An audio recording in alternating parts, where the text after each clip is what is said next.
어느 종교나 진심으로 믿으면 되는 것 아니냐. 이런 말을 한 번도 듣지 않은 사람은 드물 것입니다. 가까운 사람에게서 들으면 답하기가 더 어렵습니다. 아니라고 하자니 옹졸해 보입니다. 그렇다고 맞다고 할 수도 없습니다. 답이 막히는 까닭은 마음이 약해서가 아닙니다. 무엇을 자로 삼아야 할지가 서 있지 않기 때문입니다. 오늘 세기로서는 그 자를 첫머리에 한 줄로 세웁니다. 사람의 말을 채용하지 말지니라. 오로지 우러러 부처의 금원을 지켜야 하느니라. 조용한 어서 이야기입니다. 오늘은 여설수행초 제4장과 제5장의 뜻을 하나하나 새겨보겠습니다. 여설수행초는 문영 10년 5월에 쓰신 어서입니다. 리치렌 대성인 연세 52살 사도에 계실 때입니다. 받는 이는 한 사람이 아닙니다. 편지 끝에 여러 사람들에게 라고 적혀 있습니다. 문화 전체가 함께 읽도록 보내신 글입니다. 지난 시간에는 제1장부터 제3장까지를 새겼습니다. 이 법을 지니면 난이 온다는 것을 먼저 세웠습니다. 그 난이 어긋남이 아니라 경문 그대로임을 이어서 보았습니다. 그리고 그 끝에 현세 안온이 있다는 것으로 닫았습니다. 오늘 새길 두 장은 물음과 답의 형식으로 되어 있습니다. 제4장의 물음은 여설수행이란 어떻게 믿는 것인가입니다. 제5장의 물음은 그렇다면 어떻게 수행하는 것인가입니다. 믿는 법을 먼저 묻고 이어서 행하는 법을 묻습니다. 첫머리부터 짚어나가겠습니다. 물어가로되 여설수행의 행자라 함은 어떻게 믿는 것을 말하오? 답하여 가로되 당세 일본국 중의 제인 일동으로 여설수행의 사람이라 함은 제승 일불승이라고 계외하고 나면 어느 법도 모두 법화경으로서 승열천심이 있을 수 없느니라. 연부를 부름도 진언을 갖는 것도 선을 수행함도 통틀어 일체의 제경 및 불보살의 명호를 수지하고 부름도 모두 법화경이라고 믿는 것이 여설수행의 사람이라고 할 수 있느니라 등 우는. 여기 나오는 계회라는 말부터 풀어야 합니다. 계회란 앞서 설한방편의 가르침을 법화경 안으로 거두어들이는 것입니다. 반편도 결국 진실로 이끌기 위한 것이었다고 열어 보이는 자리입니다. 그러므로 계회라는 말 자체는 법화경의 가르침입니다. 그런데 그 말을 이렇게 쓰는 사람들이 있었습니다. 이미 다 거두어들였으니 이제 어느 법이나 똑같다는 것입니다. 연불도 진언도 선도 결국 법화경이니 가리지 않아도 된다는 말입니다. 그렇게 믿는 사람이 여설수행의 사람이라고 그들은 말했습니다. 이 말은 언뜻 들으면 넓고 너그럽게 들립니다. 다투지 않아도 되고 누구를 그르다고 하지 않아도 됩니다. 오늘 우리가 밖에서 듣는 말과도 거의 같습니다. 종교는 결국 다 같은 것 아니냐는 말이 그것입니다. 대성인께서는 이 답을 그대로 옮겨 적으신 뒤에 곧바로 끊으십니다. 내가 말하노니 그렇지 않노라. 결국 불법을 수행하려면 사람의 말을 채용하지 말지니라. 오로지 우러러 부처의 금원을 지켜야 하느니라. 그렇지 않노라는 이 한마디가 제4장의 중심입니다. 무엇이 그렇지 않은가를 이어서 밝히십니다. 사람의 말과 부처의 금원을 갈라 세우십니다. 사람의 말이란 누가 뒤에 그럴듯하게 세운 해석입니다. 부처의 금원이란 경문에 적혀있는 그대로입니다. 앞의 답이 무너지는 자리는 여기입니다. 어느 법이나 똑같다는 말은 경문 어디에도 없습니다. 사람이 뒤에 붙인 말입니다. 사람의 말은 언제나 그럴듯합니다. 그럴듯하기 때문에 오히려 가려내기가 어렵습니다. 경문을 자로 두지 않으면 무엇이 옳은지 잴 것이 없습니다. 그래서 대성인께서는 자를 먼저 세우십니다. 다음 대목은 그 자를 경문에서 하나씩 꺼내 보이시는 자리입니다. 우리들의 본사인 석가열애는 초성도에 처음부터 법화를 설하려고 생각하셨지만 중생의 기근이 미숙하였으므로 우선 권교인 방편을 40여 년간 설하시고 후에 진실인 법화경을 설하셨느니라. 부처께서 처음부터 법화경을 설하려 하셨다는 것이 앞에 놓입니다. 그런데 듣는 쪽의 그릇이 아직 있지 않았습니다.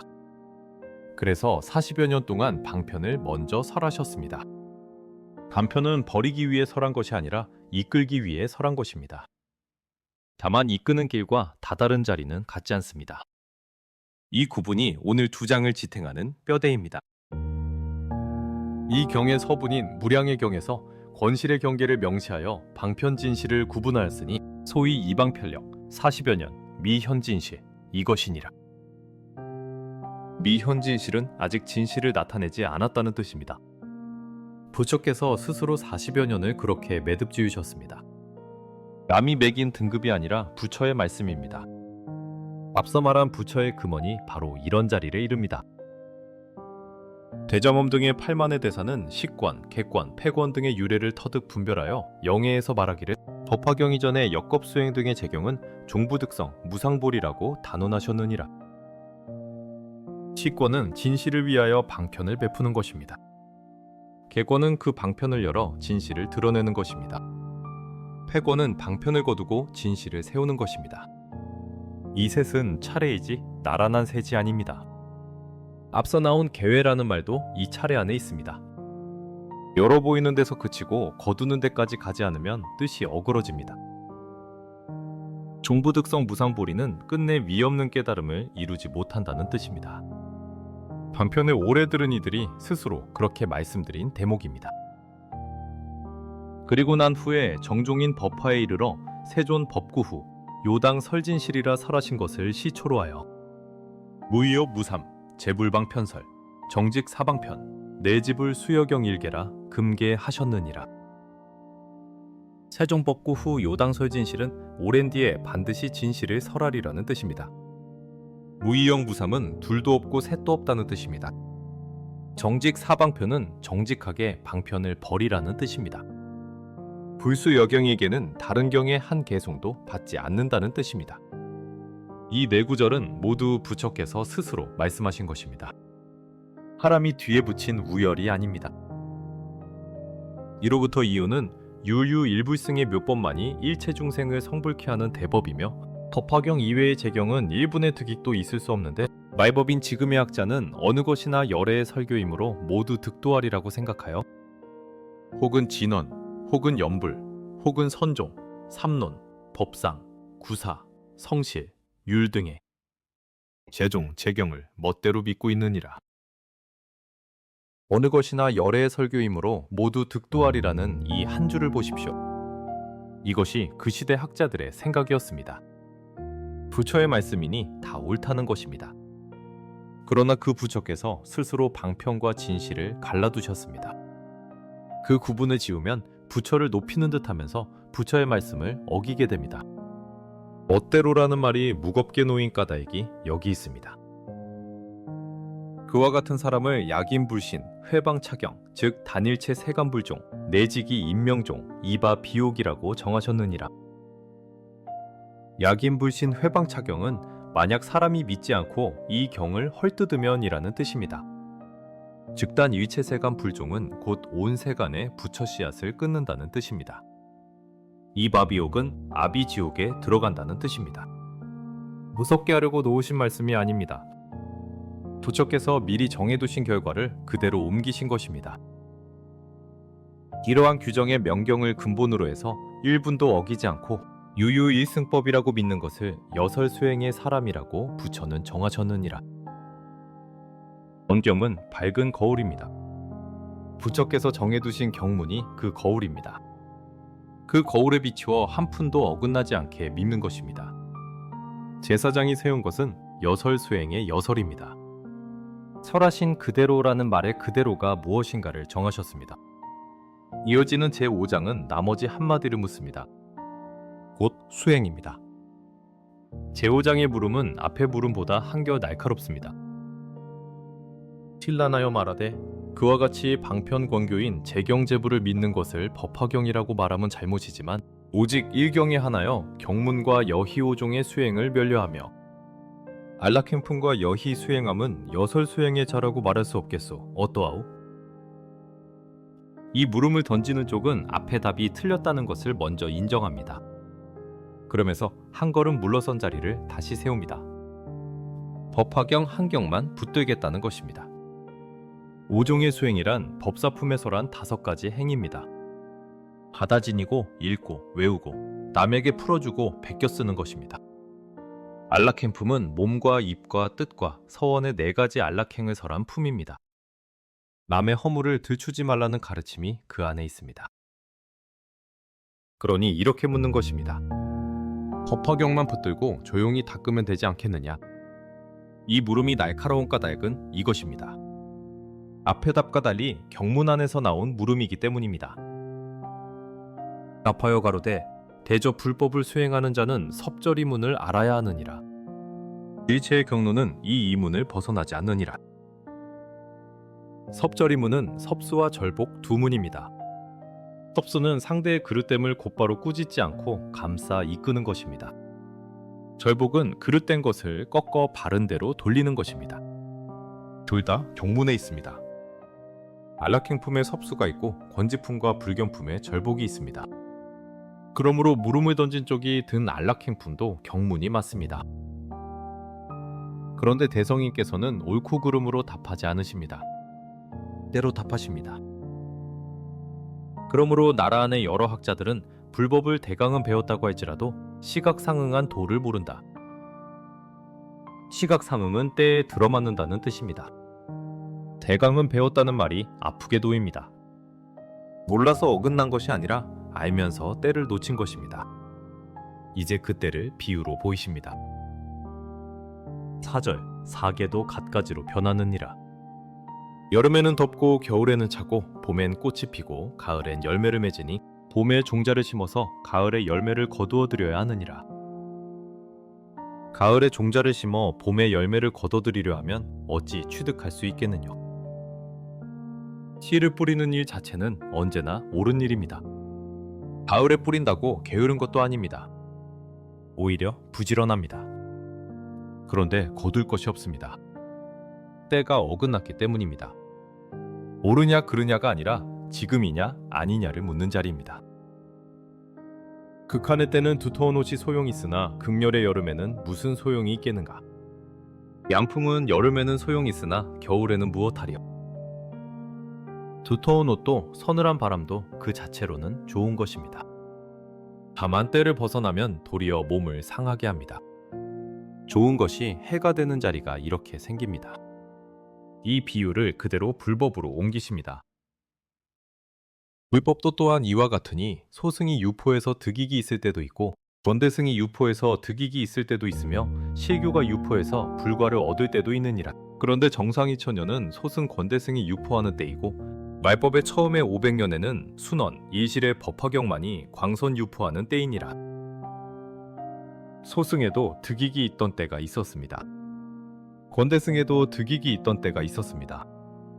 없던 것으로 하지 않으십니다. 다만 그때가 정법과 상법의 2000년이었다고 하십니다. 그리고 말법의 처음 500년은 법화경만이 널리 퍼지는 때라고 하십니다. 순원이실은 조금도 섞이지 않은 하나의 진실이라는 뜻입니다.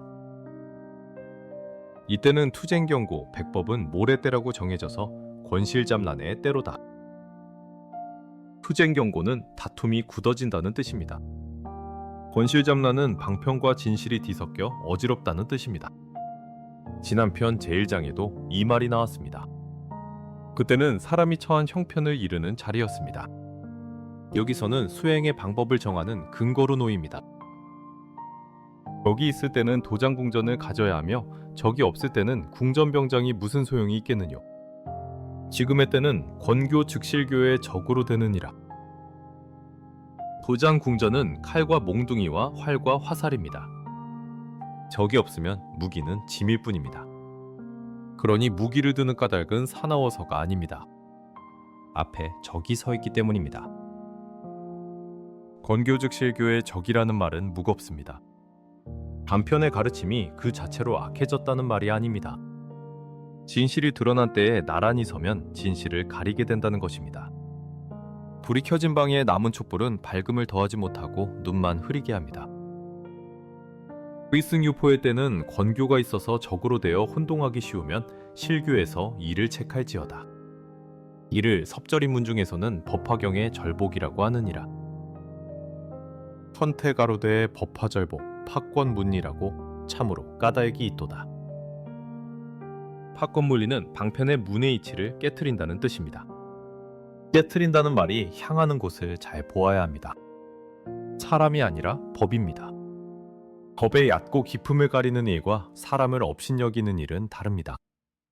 어서 어디에도 사람을 낮추라는 말씀은 없습니다. 가리는 것은 법이고 구하려는 것은 사람입니다. 그런데 섭수인 사할락의 수행을 금시에 행한다면 겨울에 종자를 뿌리고 봄에 열매를 구하는 자가 아니겠느뇨. 닭이 새벽에 우는 것은 쓸모 있으나 저녁에 우는 것은 불길한 것이니라.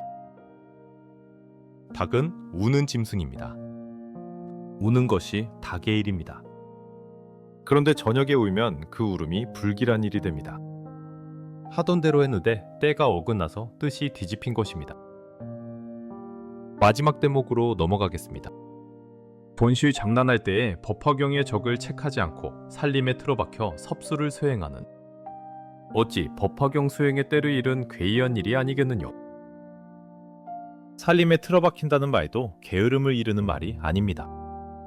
조용히 닦는 것은 그 자체로 나무랄 데가 없습니다. 다만 지금이 어떤 때인가를 묻지 않았을 뿐입니다. 제후장이 세운 것은 여설 수행의 수행입니다. 무엇을 하느냐만이 아니라 언제 하느냐가 함께 물어집니다. 오늘 새겨본 2장을 신행으로 옮기면 3가지가 남습니다. 첫째, 자를 사람에게 두지 않는 것입니다. 누가 그렇게 말하더라는 말은 그것만으로 근거가 되지 못합니다. 어서와 경문에 있는가를 먼저 확인하는 습관이 여설 수행의 첫걸음입니다. 둘째, 때를 함께 묻는 것입니다. 이것이 옳은 일인가만 묻지 말고 지금 할 일인가를 함께 묻는 것입니다. 옳은 일도 때를 놓치면 거둘 것이 없습니다. 셋째, 법과 사람을 갈라두는 것입니다. 법의 얕고 깊음은 물러서지 않고 가립니다. 사람에게는 끝까지 예의를 지킵니다. 이 둘이 함께 설 때 절복이 절복다워집니다. 오늘 함께 새겨본 대목은 여설수행초 제사장과 제5장이었습니다. 제사장은 무엇을 믿는가를 정했습니다. 사람의 말이 아니라 부처의 금언이었습니다. 제5장은 어떻게 행하는가를 정했습니다. 지금이 어떤 때인가를 아는 것이었습니다. 봄에 종자를 심어서 가을에 열매를 거두어 드려야 하느니라. 오늘 이 자리에서 때를 한번 헤아려 보면 그 봄이 오늘이 됩니다. 다음 시간에는 그러면 누가 여설 수행의 사람인가를 새겨보겠습니다. 다음 시간에 다시 뵙겠습니다.